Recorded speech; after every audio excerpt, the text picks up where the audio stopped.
shadaqatin jariyah, yaitu amal kebaikan yang pahalanya terus mengalir. Sedekah jariyah. Ingat, bukan amal jariyah ya, tapi sedekah jariyah. Baik, redaksi hadisnya sedekah bukan amal. Amal itu bentuk tunggal, mufrad, jamaknya a'mal. Jadi kalau amal itu pasangannya dengan jari, a'mal baru jariyah. Yang kedua, amal itu umum. Ada amal saleh, ada amal sayyi. Ada yang baik, ada yang buruk. Tapi kalau sudah sedekah, itu artinya kebaikan saja. Di semua kebaikan, amal-amal baik itu disebut dengan sedekah. Disebut dengan amal saleh. Tapi kalau sudah kemudian terbagi pada dua bagian pada yang buruknya, maka disebut dengan sayyi namanya. Paham ya? Jadi redaksi hadisnya sedekah jariyah. Nah, kalau Anda misal punya sesuatu yang ingin diniatkan sebagai bagian dari ladang pahala akhirat kita, maka Anda harus cerdas memilih. Apa kiranya amalan yang saat saya kerjakan, pahalanya tetap mengalir sekalipun saya meninggal dunia. Maka Nabi memberikan rumus namanya sedekah jariyah. Dibagi dua. Ada sedekah tsabitah. Sedekah tsabitah itu kebaikan yang saat dikerjakan, pahalanya datang pada saat itu, tapi terputus seketika. Di saat kita meninggal, dia nggak datang lagi. Ada yang jariyah. Jariyah itu mengalir. Dari kata jara yajri, terus datang. Jadi kalaupun kita meninggal, pahalanya terus mengalir. Contoh, Anda punya uang 50.000. Misal, Anda belikan makanan, kemudian Anda berikan pada si fulan. Atau Anda berikan langsung uangnya pada si fulan. Kemudian orang itu makan dari situ, ada tenaga bagi dirinya. Ketika dia gunakan tenaga itu untuk berbuat baik, misal dia salat, misal kemudian dia baca Al-Quran dan sebagainya, Anda dapat bagian dari pahalanya. Sepanjang tenaga itu masih dihasilkan dari bahan yang berasal dari Anda. Dari uang Anda. Kalau Anda berikan misalnya uang, dia pakai pakaian. Pakaiannya dia gunakan untuk menutup aurat. Ya kan? Atau misalnya pakaian dia gunakan untuk salat. Maka sepanjang digunakan, Anda dapat pahalanya. Tapi kemudian, kalau tenaga itu sudah hilang, atau pakaian itu kemudian rusak, dia buang, maka tidak mengalir lagi bagi Anda. Selesai sampai di situ. Modal yang sama. Yang pertama tadi disebut dengan sedekah tsabitah. Tsabitah, tetap sampai situ. Mauqufah. Selesai. Yang kedua, jariyah. Dia mengalir terus, mengalir terus. Misal, modalnya sama 50.000. Anda belikan mushaf. Paling cepat, Anda berikan pada penghafal Quran. Kalau sekedar disimpan di masjid, alhamdulillah. Tapi coba lihat berapa banyak mushaf di masjid, nampaknya jarang tersentuh. Silakan lihat. Ya, berapa banyak orang ke masjid buka mushaf kemudian membaca mushafnya. Memang ada yang baca, tapi intensitasnya dari sekian hari itu berapa yang baca? Kalau Anda mau cepat, titipkan pada penghafal Quran. Cari penghafal Quran, masuk ke mahad Quran, berikan kepadanya. Demi Allah saya katakan, dia punya dua keistimewaan. Pertama, penghafal Quran itu lebih banyak bersentuhan dengan mushaf. Jadi hampir setiap hari dia pegang, dia baca, dia pegang, dia baca. Yang kedua, penghafal Quran itu ketika membaca Al-Quran pasti mengulang-ulang. Jarang ada yang sekali baca kemudian selesai. Jarang. Kalau pembaca cuma sekali baca.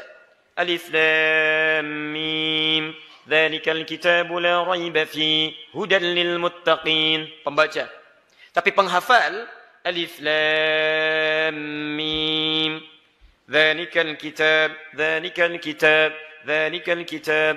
ذلك الكتاب لا ريب فيه لا ريب فيه ذلك الكتاب لا ريب فيه هدى للمتقين هدى للمتقين ذلك الكتاب لا ريب فيه هدى للمتقين. Berapa kali dia mengulang? Dan bukankah setiap hurufnya 10 kebaikan? At-Tirmidzi nomor hadis 2910. Man qara'a harfan min kitabillahi falahu 10 hasanat. Siapa yang membacakan satu huruf saja dari kitabullah, dia mendapatkan 10 kebaikan. Walam aqul alif lam mim harfun. Saya tidak katakan alif lam mim satu huruf. Walakin alifun harfun, lamun harfun, mimun harfun. Walikulli harfin 10 hasanat. Tapi alifnya satu huruf, lamnya satu huruf, mimnya satu huruf. Setiap hurufnya 10 kebaikan.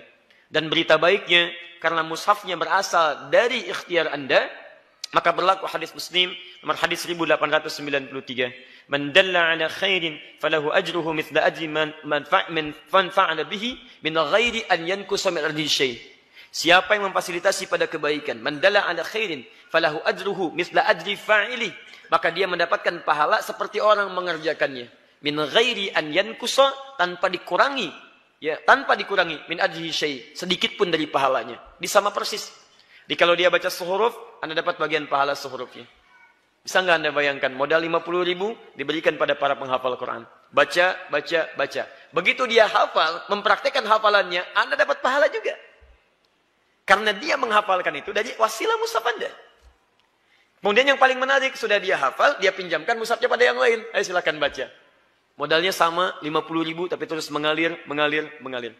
Paham di sini? Taib, itu sedekah jariyah. Kedua, waladin salihin yad'u lahu. Anak yang saleh yang mendoakan kedua orang tuanya. Yang ketiga, ilmin yuntafa'u bihi. Ini ada kaitan dengan ini. Ilmu yang diajarkan dan ada manfaat dalam kehidupan.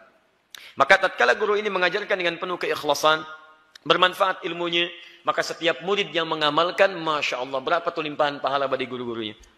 Ini bagian pertama. Di tugas guru, itu hanya mengajarkan kewajibannya, kemudian dengan ikhlas dia sampaikan. Hak dia mendapatkan penghormatan, ingat, penghormatan dari muridnya. Kemudian mendapatkan pahala dan balasan dari Allah subhanahu wa ta'ala. Pahala dari Allah dan penghormatan dari murid itu bergantung bagaimana keikhlasan dan sikap guru dalam mengajarnya. Karena itulah Imam An-Nawawi membuat kitab namanya At-Tibyan fi Adab Hamalatil Quran. Di kitab itu diterangkan bagaimana menjadi guru yang baik plus murid yang baik. Apa di antaranya? Ada akhlak sebagai seorang guru. Akhlak sebagai seorang guru. Banyak Pak, Bu. Pertama, akhlak kepada Allah. Bagaimana mengikhlaskan hatinya. Dia pelajari dulu nih. Pilihan dia untuk mengajar. Maka begini cara pencarian ilmunya. Muncul Quran surah 96 ayat 1-5. Pemahamannya di Quran surah 9 ayat 122. Dalam memahami itu tetap menjaga peningkatan iman dan ilmunya hanya karena Allah. Quran surah 58 ayat ke-11. Dari situ dia hadirkan rasa takut kepada Allah. Sehingga apa yang dia sampaikan tidak mesti kemudian sembarangan dia sampaikan, tapi dipastikan Allah ridho dengan penyampaiannya. Quran surah ke-35 ayat 29. Kalau itu sudah disampaikan, pahala Allah berikan. Kemudian akhlak terhadap murid pun ada. Apa di antaranya? Banyak. Mendoakan murid supaya apa yang disampaikan itu meresap dalam jiwanya. Yang kedua, dia berusaha memberikan keringanan kepada murid. Jadi tidak pernah ada guru-guru yang baik meminta tarif misalnya kemudian dalam dakwahnya. Tidak pernah ada guru-guru yang baik menginginkan popularitas supaya banyak orang menyanjungnya. Tidak pernah ada guru yang baik rebutan murid dan takut kehilangan murid-murid kemudian berselisih satu dengan yang lainnya. Jadi kalau sudah itu disampaikan dengan baik, penghormatan murid pun kepada dirinya, itu dengan sendirinya akan mengalir seikhlas-ikhlas dan kebaikannya. Sebaliknya, kalau akhlak dia dengan Allah tidak ada, akhlak dia dengan murid tidak ada, nah ini pun sekalipun ilmunya luas, maka konsekuensinya pahala tidak mengalir utuh bagi dirinya, dan mohon maaf, sikap dari murid pun akan diterima barangkali kurang dari apa yang ia harapkan. Paham sampai sini?